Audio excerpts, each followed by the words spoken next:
Good morning everyone. पिछले class में हम लोगों ने वहन चैप्टर शुरू किया था। इसमें हम लोगों ने पढ़ा था कि रक्त का निर्माण 4 प्रकार के पदार्थों से होता है।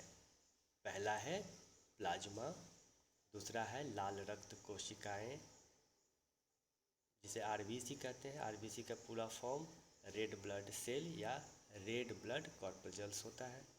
श्वेत रक्त कोशिकाएं डब्ल्यूबीसी है ना, इसका पूरा नाम क्या होता है? वाइट ब्लड सेल या वाइट ब्लड कॉर्पस्कल्स। और चौथा तत्व क्या होता है? चौथा पदार्थ प्लेटलेट्स होता है। यह 4 प्रकार के पदार्थों से रक्त बना होता है। ठीक है, तो सबसे पहले हम लोग पढ़ेंगे प्लाज्मा के बारे में। प्लाज्मा क्या होता है? तो रक्त में जो तरल पदार्थ होता है, रक्त जो है 4 प्रकार के पदार्थ से बना होगा। यहाँ पर हम समझते हैं फोटो में। यह हमारा क्या है? रक्तवाहिका है। और रक्तवाहिका में यह रक्त भरा हुआ है। अब रक्त में ये 4 चीज़ें हैं। पहला क्या देखते हैं? लाल रक्त कोशिका जो लाल रंग का बना हुआ दिख रहा है। दूसरा प्लाज्मा जो है ये तरल पदार्थ जैसा डॉट डॉट स्ट्रक्चर से दिख रहा है। तीसरा है श्वेत रक्त कोशिका है ना, डब्ल्यूबीसी। यह कैसा? अमीबा की तरह दिखता है ना। और चौथा है प्लेटलेट्स, यह टूटी हुई कोशिकाओं जैसा दिखता है। तो ये सबको मिलाकर कहेंगे यह रक्त है। लेकिन रक्त में जब प्लाज्मा जो दिख रहे हैं डॉट डॉट स्ट्रक्चर, यह तरल पदार्थ होता है, इसका कोई रंग नहीं होता है ना। और इसका काम क्या है? तो इसका काम क्या होता है कि हमारा जो भी भोजन पचा है ना, कुछ पचा हुआ भोजन, प्रोटीन, लवण, विटामिन्स, हार्मोन्स, ये सब जो आते हैं, इसका भी ये एक भाग से दूसरे भाग में ये वहन करता है, ढो के ले जाता है ना।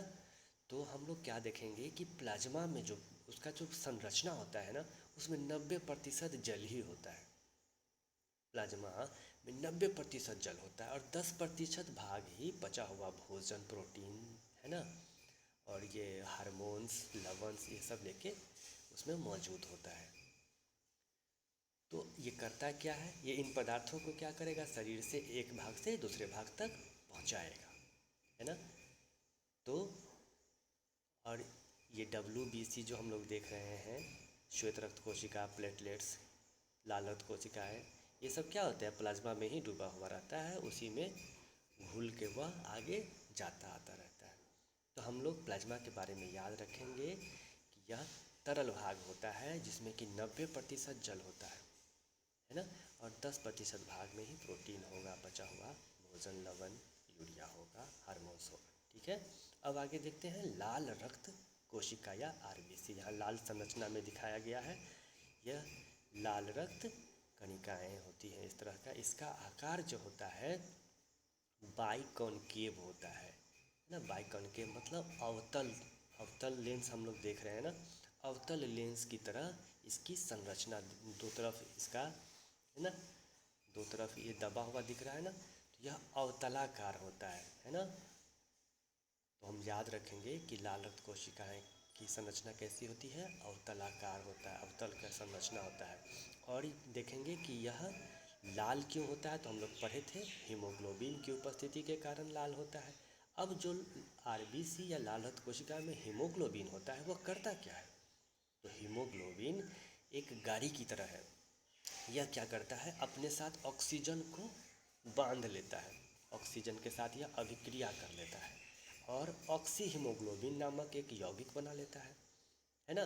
हीमोग्लोबिन गया, ऑक्सीजन को अपने साथ जोड़ा और उसको शरीर के एक भाग से दूसरे भाग तक पहुंचाया, एक कोशिका से दूसरे कोशिका तक। मतलब कि फेफड़ा में हम लोग लंग्स में क्या हुआ था? ऑक्सीजन लेते थे ना, सांस लेते हैं तो ऑक्सीजन चला जाता है फेफड़ा में, और फेफड़ा से यह रक्तवाहिका में जाएगा, और रक्तवाहिका में ऑक्सीजन जैसे ही आया तो रक्त का हीमोग्लोबिन क्या कर लेगा? उसको अपने साथ बांध लेगा, ऑक्सीजन को अपने साथ बांध लेगा, उससे अभिक्रिया कर लेगा, और वहाँ से अपने साथ हीमोग्लोबिन क्या करा? ऑक्सीजन को लेके सभी कोशिकाओं तक पहुँचा देता है ना। तो ये बहुत इंपॉर्टेंट काम करता है हीमोग्लोबिन, याद रखेंगे। यह ऑक्सीजन का वहन करता है ना, सभी कोशिकाओं तक ऑक्सीजन को पहुंचाता है। कौन? तो लाल रक्त कोशिका में हीमोग्लोबिन जो मौजूद होता है वही पहुंच जाता है सभी जगह, है ना। अब याद रखना एक और चीज़ कि ये हमारा जो आरबीसी है, ये अवतल आकार का, इसमें केंद्रक नहीं होता है ना। तो केंद्रक का अभाव होता है, एकमात्र कोशिका होता है हमारे शरीर में जिसमें कि केंद्रक नहीं पाया जाता है ना। और याद रखेंगे कि हमें पूछा था कि आकार क्या होता है। रक्त कोशिका का आकार 7 से 8 माइक्रोमीटर होता है ना। तो इसे हमें याद रखना है। अब हम देखते हैं कि सामान्य व्यक्ति का अगर 100 ml रक्त है, ठीक है, तो उसमें हीमोग्लोबिन कितना होगा। तो 100 ml हीमोग्लोबिन में 100 मिलीलीटर हीमोग्लोबिन 100 मिलीलीटर रक्त लेते हैं तो उसमें 15 ग्राम हीमोग्लोबिन होता है ना। जब हम लोग जांच कराने जाते हैं, हीमोग्लोबिन रक्त का जांच कराते हैं तो हीमोग्लोबिन चेकअप होता है। अगर हीमोग्लोबिन 15 ग्राम है तो वह व्यक्ति स्वस्थ है। और महिला में हीमोग्लोबिन कुछ कम होता है, लगभग 13-14 ग्राम होता है। तो अगर 12-13 ग्राम तक भी है हीमोग्लोबिन तो वह महिला स्वस्थ है, ठीक है। आरबीसी का निर्माण कहाँ होता है पूछा जाएगा तो क्या बताएंगे। अस्थि मज्जा, बोन मैरो में हमारा आरबीसी या लाल रक्त कोशिका का निर्माण होता है, वहीं पर बनता है ना। और आरबीसी का जीवन काल कितना होता है, 120 दिन होता है, हमें याद रखना है इसको, है ना। तो आरबी का मुख्य काम क्या हो गया, आरबी का मुख्य काम हो गया कि हीमोग्लोबिन के द्वारा ऑक्सीजन का वहन करना, ठीक है।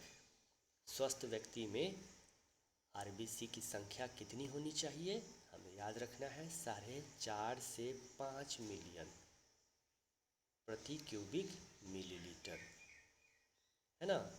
ये अगर हम वो 1 सीसी हम अगर रक्त लेते हैं तो उसमें कितना 4.5 से 5 मिलियन हमें होना चाहिए आरबीसी। 1 मिलियन में 10 लाख, है ना। 5 मिलियन मतलब 50 लाख आरबीसी होना चाहिए, है ना। 1 ml अगर हम रक्त लेते हैं तो वह व्यक्ति स्वस्थ होता है, नहीं तो आरबीसी की कमी हो जाएगी। एनीमिया कहते हैं, एनीमिया उसको बीमारी हो जाता है, ठीक है।